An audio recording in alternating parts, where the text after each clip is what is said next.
Bring on the games. Football, FUTBOL. First round begins on Sunday. Host Qatar against Ecuador. Team USA, they play on Monday. Team Mexico, El Tri, they play on Tuesday. Let's talk very briefly. Monday, USA versus Wales. Christian Pulisic, the responsibility is on your shoulder. Team USA, loaded but very, very young. Pulisic will go against Wales. Wales is led by the legendary World Cup and international star Gareth Bale. Team USA's got a lot of firepower.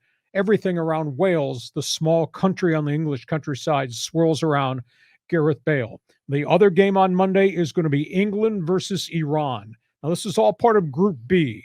And I will tell you, when you talk England, you're talking about all their stars from the English Premier League. That's Marcus Rashford. That's Harry Kane. That's the whole group of guys that play at Liverpool and Manchester City. England, Iran in their first game. Then on Tuesday, you got Mexico, surrounded by all this controversy. Mexico is going to play Robert Lewandowski and the high-powered team from Poland. This is an enormous challenge for Team Mexico. And this group C, has to be termed the group of depth, because Mexico is in the same group, not only with Poland, but with legendary Argentina. This is going to be an enormous challenge, the first round games involving England, USA, and then Mexico. And there's other storylines, and we're going to get to all these as we progress here. Not only do we have the stars that we all identify with, from Pulisic through all the guys in the English Premier League, we've also got injuries. And, John, this is really, really hard. France has to play without Paul Pogba, the Juventus star, who is not recovered from injuries. Major injuries in England. Mexico without Corona and Jimenez, and Senegal has just lost its star, Sadio Mane. So there are some marquee guys that won't be playing to start the World Cup of Soccer, and I think that puts some of these teams really behind the eight ball.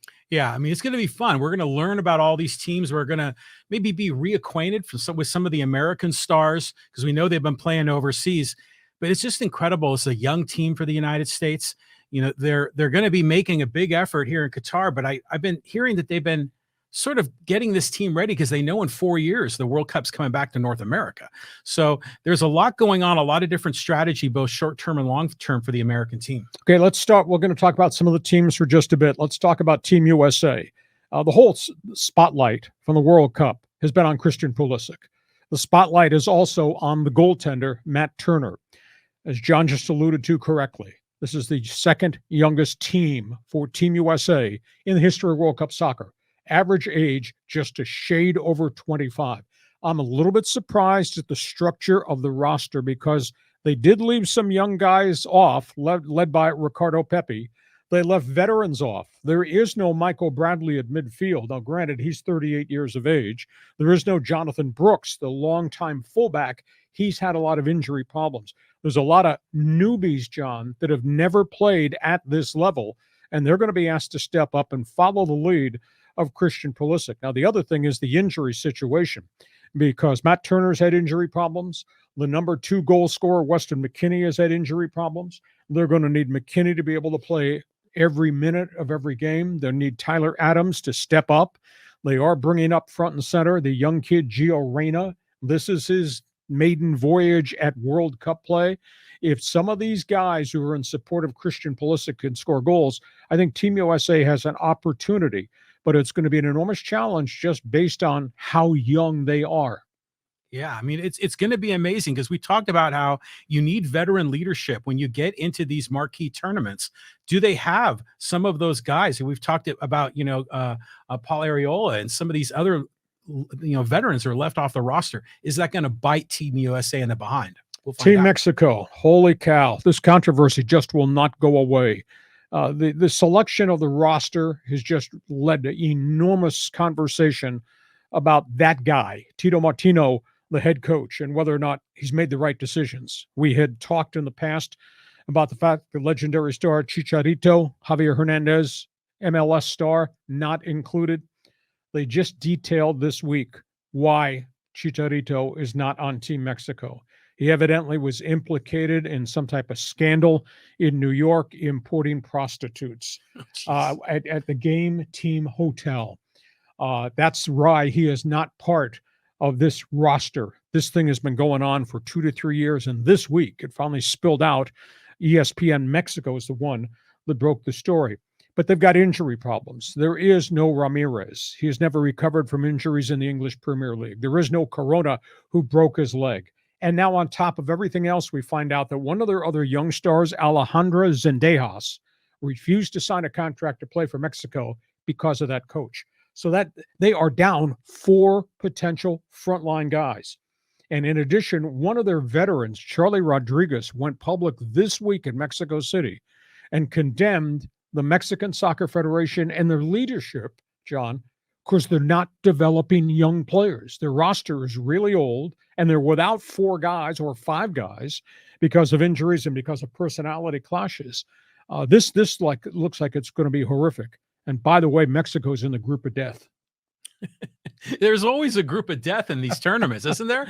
Yeah, it's great that they always have to name one of them, but this is crazy. I mean, the crisis and drama with the Mexican roster, with the U.S. roster, are all the other international teams going through their form of drama in Brazil and Italy and France? I mean, what's going on? Well, not so much with Brazil and Argentina and the guys from South America, but the injury thing has hit France and some of these other clubs. Mm-hmm. And if that's not enough, we got the scene setter.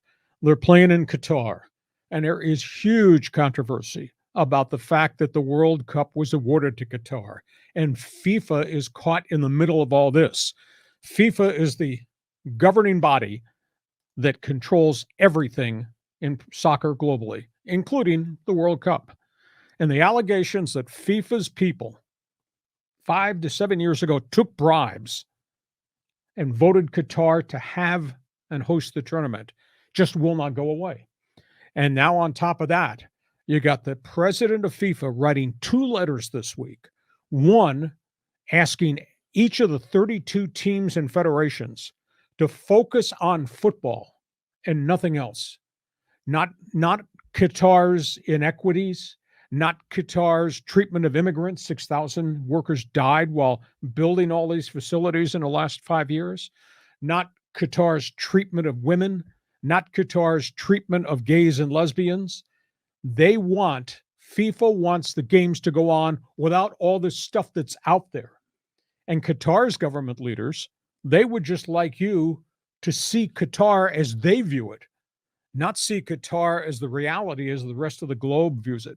And if the first letter from the FIFA president wasn't bad enough, now came a second letter in midweek, John, in which he asked Russia and Ukraine to create a ceasefire in the war for the full month so that the games can go on without any distractions. Please tell me what world FIFA's president is living in right now. How about that? I mean, staggering story. It's unbelievable. I mean, these international events, whether it's the Olympics or World Cup, I mean, there is a political angle to it. You think? And it's a shame that now they're going to be suppressing, some of the things they want to sweep under the rug. But this is supposed to be, we're supposed to be an enlightened society, and we're seeing this oppression in Qatar. But the funny thing with not really funny, but the thing with the bribes kind of sounds like Salt Lake City, right? In the Olympics. Been there, done that. Yeah. I mean, so not saying that, it's good for the goose, good for the gander, but it's just so much corruption that is involved in these city selections. Well, Sepp Blatter was the leader of FIFA when the first corruption stuff surfaced and all these payoffs and all these guys, their upper echelon got suspended.